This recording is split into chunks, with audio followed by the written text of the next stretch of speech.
Fibre का foot है। Carbon fibre is very light weight material and energy storing है, it releases energy. और थोड़ा सा it's like a carbon blade, जब वो वॉक करते हैं तो उनको एक पुश मिलता है। और ऊपर का जो सिस्टम है that is a gel based liner, तो लाइनर से उनका पैर लॉक हो जाता है, कभी कितना भी उनका पैर खींचेगा निकलेगा नहीं जब तक वो बटन प्रेस नहीं करेंगे तब तक। तो it is a very secure system और उनको बहुत एक नेचुरल फील आता है इसके चलते, तो वो उसका एडवांटेज है। और ये ऑसुर नाम की कंपनी का है। Ossur is the world leader in the limbs, उनके सारे कंपोनेंट सबसे हाईएस्ट क्वालिटी के होते हैं। आज अथर्व फाउंडेशन के माध्यम से हमारे देश के सैनिक और शौर्य चक्र विजेता, जिन्होंने कारगिल के युद्ध से लेके बहुत सारे ऑपरेशनों में हिस्सा लिया, ऐसे हमारे शूरवीर कमांडो श्री मधुसूदन सुर्वे, इन्होंने एक ऑपरेशन में अपने एक पैर को खो दिया था। आज अथर्व फाउंडेशन के माध्यम से उनको इलेक्ट्रॉनिक पाँव देने का कार्यक्रम था। इसके लिए हमारे साथ कर्नल राजे, श्री उन्नी कृष्णन, मेजर मनोज सिन्हा, श्रीमती वर्षा राणे और परेश गांधी उपस्थित है। हम सब जानते हैं कि देश की सेवा करते समय बहुत सारे हमारे सैनिक जख्मी होते हैं। बहुत सारे सैनिक इस देश की सीमा को सुरक्षित रखते समय अपने प्राणों का बलिदान कर देते हैं और ये देश के तिरंगे की हिफाजत करते समय, अपने प्राणों का बलिदान करते समय अपने प्राणों की कुर्बानी कर देते हैं। ऐसे समय के पश्चात उनके परिवार तक पहुंचने का काम अथर्व फाउंडेशन पिछले 12 वर्षों से करती है। चाहे शहीदों के परिवार के साथ जाते हुए उनको मिलना, या फिर शहीदों के बेटियों को आधुनिकता से पढ़ाने के लिए उन तक कंप्यूटर पहुंचाना। देश भर के अलग अलग हिस्सों में मैं स्वयं जाता हूं और हमारे देश के उन शूरवीरों की कहानी आज के हमारे इस पीढ़ी को बताने के लिए हम प्रयास करते हैं।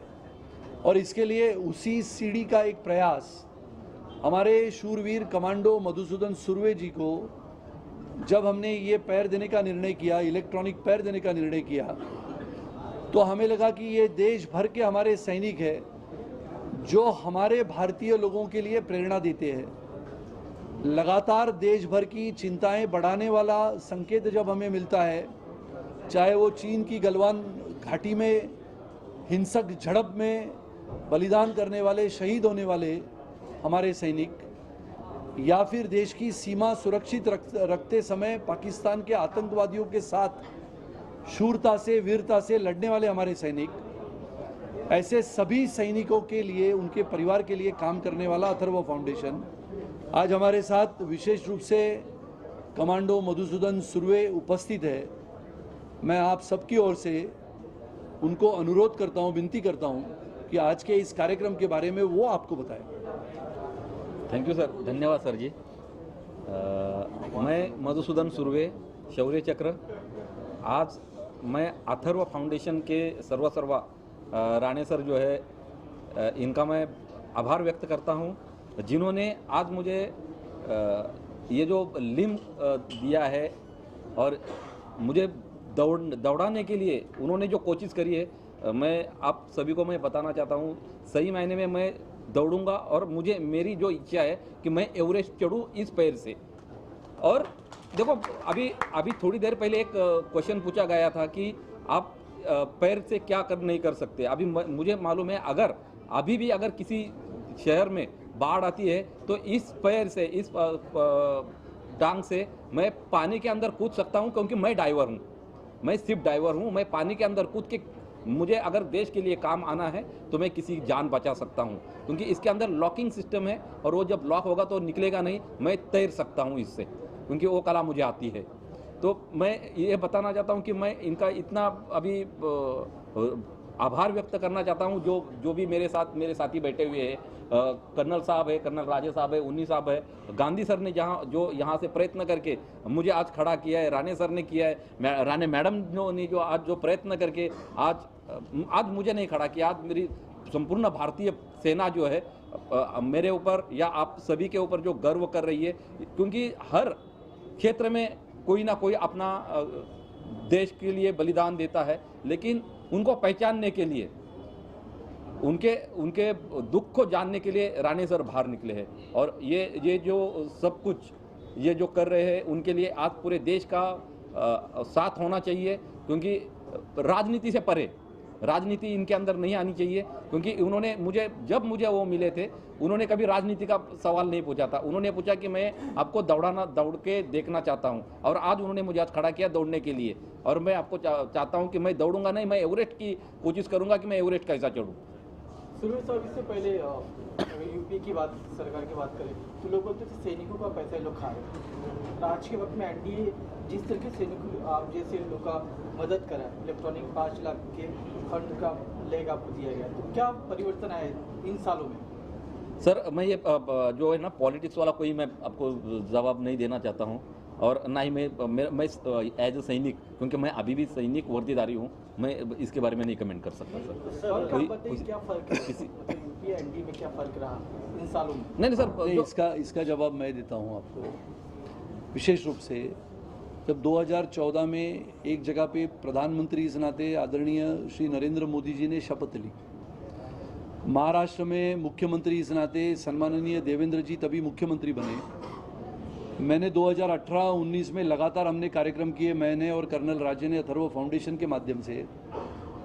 ये सवाल का जो उत्तर है वो इसमें छुपा है कि महाराष्ट्र में सैनिक शहीद होने के पश्चात उसके परिवार को, जिसे अनुदान कहते हैं, वो 8.5 लाख रुपया मिलता था सिर्फ। विचार करो, ये महाराष्ट्र का सैनिक देश भर में, चाहे वो आतंकवादियों के साथ जूझता है, चाहे वो 1962 की लड़ाई हो, 65 की हो, 71 की हो, 84 की हो, 99 की हो, हर तरफ महाराष्ट्र का सैनिक और पूरे देश भर का सैनिक, चाहे पंजाब हो, हरियाणा हो, चंडीगढ़ हो, अलग अलग राज्यों से सैनिक निकलता है। महाराष्ट्र से भी सैनिक निकलता है, महाराष्ट्र के है। तो हमने महाराष्ट्र के तभी के मुख्यमंत्री से गुहार लगाई थी कि हमारा महाराष्ट्र का सैनिक शहीद हो जाता है, उसके परिवार को हम 8.5 लाख रुपए की राशि अनुदान के रूप में देते हैं। ये बहुत कम है। तो देवेंद्र जी ने तुरंत मुख्यमंत्री इस नाते 31 जनवरी 2018 को इस राशि को 25 लाख किया था। 31 जनवरी 2019 को इसको 50 लाख किया था। 26 जुलाई 2019 को षणमुखानंद के कार्यक्रम में इसको 1 करोड़ किया था। और जिसको हम कहते हैं 2 हेक्टेयर जमीन भी अपने शहीद सैनिक को परिवार को देने का निर्णय हमारे उस सरकार ने किया था, जो आज भी जारी है। उसकी सूची मेरे पास आती है। हालांकि ये कार्यक्रम उस सूची को दिखाने का नहीं है, लेकिन फर्क यूपी में और एनडीए में है। तो एनडीए ये देश के सैनिकों के सम्मान में लगातार आगे बढ़ चढ़ के काम करता है। अथर्व फाउंडेशन ने, जैसे मैंने कहा कि हमने अभी 7 एम्बुलेंस भेजनी है 7 सिस्टर्स में, जिसमें 3 एम्बुलेंस हमने पहले ही भेज दी है, एक नागालैंड में, एक सिक्किम में और एक मणिपुर में। बचे हुए मेघालय, त्रिपुरा, असम, अरुणाचल और मिजोरम यहाँ पर भेजना है। लगातार बेटियों को पढ़ाने के लिए आधुनिकता से कंप्यूटर हम उनके घर तक पहुँचाते हैं।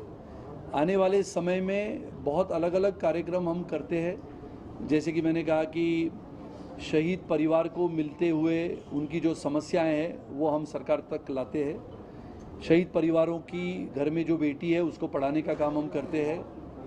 दार्जिलिंग से लेके कलिम्पोंग से लेके सिक्किम तक अलग अलग जिसको हम कहते हैं कि सोई सुविधाएं पहुंचाने का काम करते हैं। शहीदों के छोटे बेटे हैं, अभी एक नया कार्यक्रम मैं कर रहा हूं, जिनको फुटबॉल, बॉक्सिंग या कमांडो बनना है, उनकी अभी हम जानकारी हासिल कर रहे हैं, जिनकी उम्र बिल्कुल 10 साल 12 साल है।